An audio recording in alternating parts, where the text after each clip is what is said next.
رہتی دنیا تک جب جب عشق رسول صلی اللہ علیہ وآلہ وسلم اور ماں کی فرما برداری کا ذکر ہوگا، حضرت اویس کرنی رحمت اللہ علیہ کا نام ضرور آئے گا۔ ان کے بغیر والدہ کی خدمت اور سرور کائنات سے عشق کا تذکرہ ادھورا ہے۔ آپ وہ عاشق رسول صلی اللہ علیہ وآلہ وسلم ہیں جنہیں ان کی تڑپ اور فرما برداری کا یہ صلہ ملا کہ نبی کریم صلی اللہ علیہ وآلہ وسلم کی زبان مبارک سے آپ کو خیر التابعین کا لقب عطا ہوا۔ حضرت اویس کرنی رحمت اللہ علیہ بیت المقدس میں پیدا ہوئے اور بعد ازاں کرن میں رہائش پذیر ہوئے۔ آپ کی اوائل عمری میں ہی والد وفات پا گئے۔ والدہ نے یتیم بچے کی پرورش اور دیکھ بھال میں کوئی کسر نہ چھوڑی۔ جب حضرت اویس کرنی رحمت اللہ علیہ نے ہوش سنبھالا تو انہیں معلوم ہوا کہ ان کی والدہ بیمار اور نابینا ہیں۔ اسی وقت سے آپ نے اپنی والدہ کی خدمت اور اطاعت کو اپنا فریضہ بنا لیا اور اس میں کبھی کسی قسم کی کوتاہی نہ کی۔ آپ نے بیمار والدہ کی اس طرح خدمت کی کہ بارگاہ نبوی صلی اللہ علیہ وآلہ وسلم میں وہ مقبولیت ملی جو کسی تابعی کے حصے میں نہ آئی۔ حضرت اویس کرنی رحمت اللہ علیہ نے عہد نبوی تو پایا لیکن والدہ کی خدمت کی وجہ سے آقائے دو جہاں صلی اللہ علیہ وآلہ وسلم کا دیدار نہ کر سکے۔ ایک بار والدہ نے آپ سے پوچھا کہ بیٹا تم مدینے جا کر رسول اکرم صلی اللہ علیہ وسلم کی زیارت سے شرف یاب کیوں نہیں ہوتے؟ حضرت اویس نے جواب دیا کہ حضور صلی اللہ علیہ وآلہ وسلم کا ارشاد گرامی ہے، ماں کے قدموں تلے جنت ہے، میں اس جنت کو کس طرح چھوڑ دوں؟ آخر کار والدہ کے بے حد اصرار پر آپ نے نبی کریم صلی اللہ علیہ وآلہ وسلم کی زیارت کے لیے روانہ ہوئے، لیکن رسول اللہ صلی اللہ علیہ وآلہ وسلم ان دنوں مدینہ میں موجود نہیں تھے۔ حضرت اویس کرنی رحمت اللہ علیہ نے اس خواہش کا اظہار کیا کہ اگر میرے بس میں ہو تو پوری زندگی مدینے میں رہوں اور آپ صلی اللہ علیہ وسلم کے دیدار اور صحبت کا شرف حاصل کروں، لیکن یہ میرے اختیار میں نہیں۔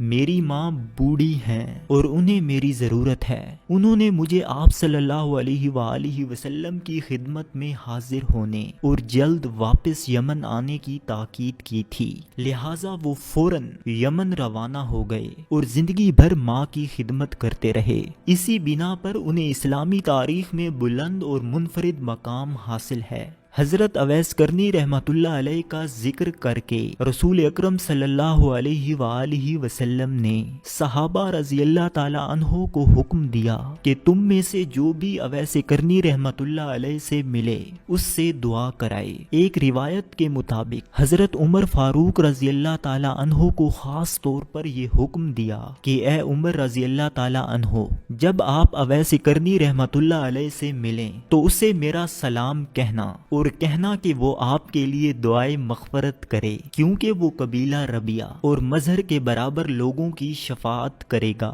دوسری روایت میں امیر المومنین حضرت عمر فاروق رضی اللہ تعالی عنہ اور امیر المومنین حضرت علی رضی اللہ تعالی عنہ دونوں کو حضرت اویس کرنی رحمت اللہ علیہ سے طلب دعا کا حکم دیا تھا۔ روایت ہے کہ نبی کریم صلی اللہ علیہ وآلہ وسلم کے وصال کے 10 سال بعد تک حضرت اویس کرنی رحمت اللہ علیہ نہ مل سکے۔ حضرت عمر رضی اللہ تعالی عنہ کے دور خلافت میں 1 سال حج کے دوران خلیفہ دوم نے اہل یمن کو آواز دے کر کہا، تم میں سے جو لوگ قبیلہ مراد سے تعلق رکھتے ہوں وہ کھڑے ہو جائیں۔ قبیلہ مراد کے لوگ کھڑے ہو گئے، باقی لوگ اپنی جگہ بیٹھے رہے۔ حضرت عمر رضی اللہ تعالی عنہ نے ان سے پوچھا، کیا تم میں سے کوئی شخص اویس نام کا ہے؟ یہ سن کر ایک شخص بولا کہ اے امیر المومنین، ہمیں نہیں معلوم، آپ کس اویس کو پوچھ رہے ہیں؟ ہاں، میرا ایک بھتیجا ہے جس کو لوگ اویس اویس کہہ کر پکارتے ہیں،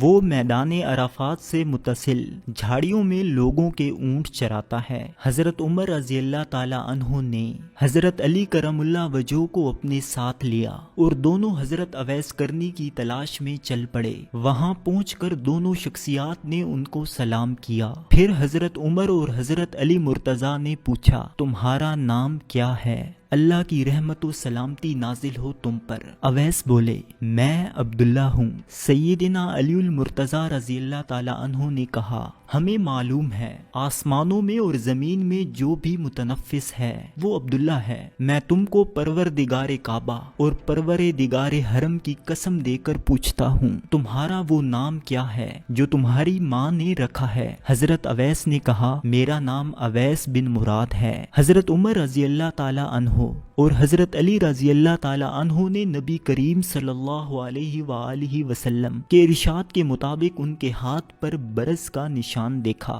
دونوں نے کہا کہ رسول کریم صلی اللہ علیہ وآلہ وسلم نے ہمیں حکم دیا تھا کہ ہم آپ صلی اللہ علیہ وآلہ وسلم کا سلام پہنچائیں اور آپ سے اپنے لیے دعائے مغفرت کی درخواست کریں۔ حضرت اویس کرنی رحمت اللہ علیہ نے کہا، میں تو مشرق و مغرب کے ہر مسلمان مرد و عورت کے لیے دعاگو ہوں۔ آپ دونوں نے فرمایا، ہم خاص طور پر اپنے لیے دعائے مغفرت کے طلبگار ہیں۔ بیان کیا جاتا ہے کہ صحابہ کرام رضی اللہ تعالی عنہ نے سرکار دو عالم حضرت محمد صلی اللہ علیہ وآلہ وسلم کی وصیت کے مطابق جبہ مبارک حضرت اویس کرنی رحمت اللہ علیہ کو عنایت فرمایا تو انہوں نے جبہ مبارک کو بوسہ دیا اور پھر دور لے جا کر رکھ دیا۔ پہلے غسل کیا اور پھر 2 نفل ادا کیے۔ اس کے بعد سر مسجود ہو کر دعا مانگنی شروع کی۔ ہاتف غیبی سے آواز آئی، اے اویس، نصف امت تجھ کو بخشی۔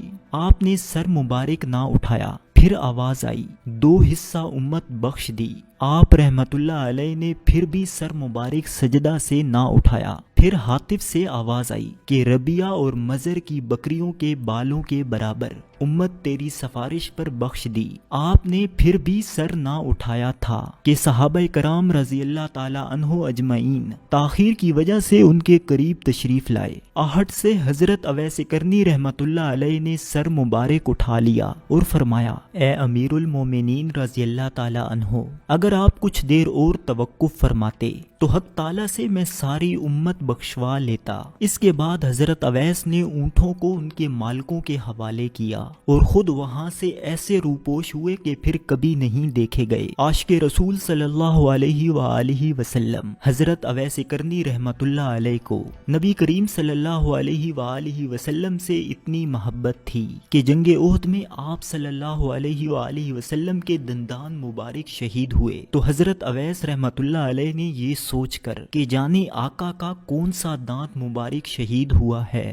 ایک ایک کر کے اپنے سارے دانت توڑ دیے۔ آپ کے بارے میں مشہور ہے، کسی دن شام ہوتی تو کہتے آج کی رات رکوع کی رات ہے تو صبح تک رکوع کرتے، اور کبھی شام کے وقت کہتے آج کی رات سجدے کی رات ہے تو صبح تک سجدے میں رہتے، اور بسا اوقات شام کے وقت اپنے گھر میں موجود اضافی کھانا پینا لباس سب کچھ صدقہ کر دیتے اور پھر کہتے یا اللہ اگر کوئی بھوک سے مر گیا تو میرا مواخذہ مت کرنا، اگر کوئی ننگا فوت ہو گیا تو میرا مواخذہ مت کرنا۔ اکثر اہل علم اس موقف پر متفق ہیں کہ ان کی وفات جنگ صفین میں سن 37 ہجری میں ہوئی ہے۔ انہوں نے شیر خدا حضرت علی رضی اللہ تعالی عنہ کے ساتھ مل کر جنگ لڑی اور شہید ہوئے۔